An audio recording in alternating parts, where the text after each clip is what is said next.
Hello everyone, আজকে 11 ফেব্রুয়ারি। তো এখন বাজতেছে প্রায় 5টা 4:50 বিকেল।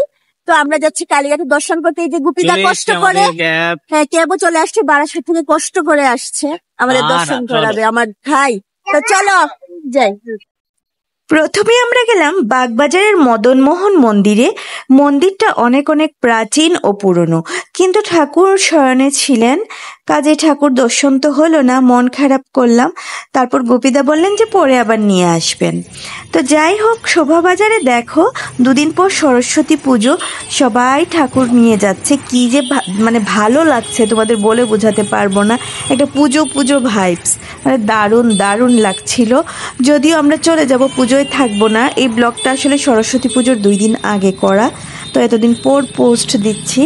তো দেখে মানে এত ভালো লাগলো, এত এত ঠাকুর কিন্তু আমি আগে খুব কম দেখেছি। তো অসাধারণ লাগলো। রাধিকা স্বামী তো বেজায় বেজায় খুশি। তোমরাও আমার সাথে দেখতে থাকো ঠাকুর। এবার আমরা দর্শন করতে আসলাম শ্রী শ্রী ঢাকেশ্বরী মন্দিরে।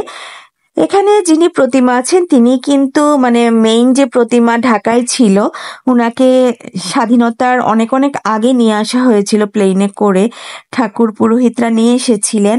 আর ঢাকায় এখন যিনি আছেন তিনি কিন্তু প্রতিভু প্রতিমা। তো যাই হোক, আমি এটা জানতাম না, গোপীদা আমাকে বলল। অসাধারণ লাগলো ঢাকেশ্বরী মাতাকে দর্শন করে। ঢাকায় থাকা সত্ত্বেও করা হচ্ছিল না, খুব ইচ্ছে হচ্ছিল। ছোটবেলা পিসির সাথে গিয়েছিলাম, বড় পিসি পিসা ওনাদের সাথে, তারপর আর যাওয়া হয় নাই। আর এখানে দেখো কি সুন্দর শিল্পী সরস্বতী মাকে কি সুন্দর সাজিয়ে তুলছেন। তো দেখো কি সুন্দর সুন্দর প্রতিমা মায়ের, এত ভালো লাগছিল, তোমাদের একটু আগেও বলেছি, অসাধারণ লাগছিল। তো সব কিছু ঘুরে ঘুরে দেখছিলাম।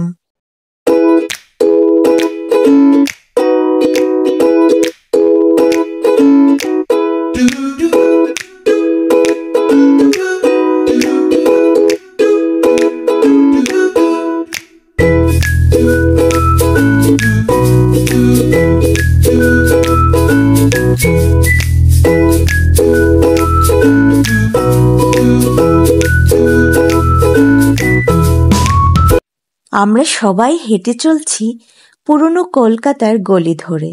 পুরনো বাড়ি, গাছের শিকড় আর পথ আঁকাবাঁকা, যেন সুখ দুঃখ আনন্দ বেদনা মিশিয়ে গল্প বলছে পুরনো দিনের। 1000 বছরের শহরটা কিন্তু একটুকু পুরনো হয়নি, লাগছিল নতুন। তো ফের চলে আসলাম মদনমোহন মন্দির দর্শনে। আগে যেহেতু ঠাকুর শয়নে ছিল, দর্শনটা হয়নি। তো দর্শনে এসে অনেক ভালো লাগলো। প্রতিমা দেখাতে পারবো না যেহেতু নিষেধ ছিল ক্যামেরা করা, তো তোমাদের দেখিয়ে দিলাম মন্দিরটা। এই যে দেখো, দারুণ দারুণ সুন্দর মন্দির। যারা কলকাতায় আসবে তারা চেষ্টা করবে মন্দিরটা দর্শন করার, খুব ভালো লাগবে। মদনমোহন দর্শন শেষে আমরা চলে আসলাম লাল কালীবাড়ি দর্শনে। খুবই জাগ্রত মন্দির, এত ভালো লাগলো দর্শন করতে। আর মজার ব্যাপার কি জানো, এই মন্দিরটা না রাস্তার একদম মাঝখানে। আর ব্রিটিশরা নাকি এটা ভাঙার খুব বেশি চেষ্টা করেছে, কিন্তু বারবার নাকি ওরা ব্যর্থ হয়েছে। তো মাকে দর্শন করে আমরা মেট্রোতে আসলাম, কালীঘাটে যাব। তো কালীঘাটে মাকে দর্শন করলাম। এখন হচ্ছে পুজো দেয়নি, জাস্ট দর্শন করেছি। তারপরে ভৈরব দর্শন করতে যাচ্ছি। ভিতরে মানে মোবাইল অ্যালাউড না, মোবাইল মানে অ্যালাউড থাকলেও হয়তো পারতাম না। তো চলো। কালীঘাটে মাকে দর্শন করার পর তোলা ছবি আর নকুলেশ্বর ভৈরব দর্শন করলাম। এখন আমরা চলে যাব আবার হোটেলে। ভালো থেকো সবাই।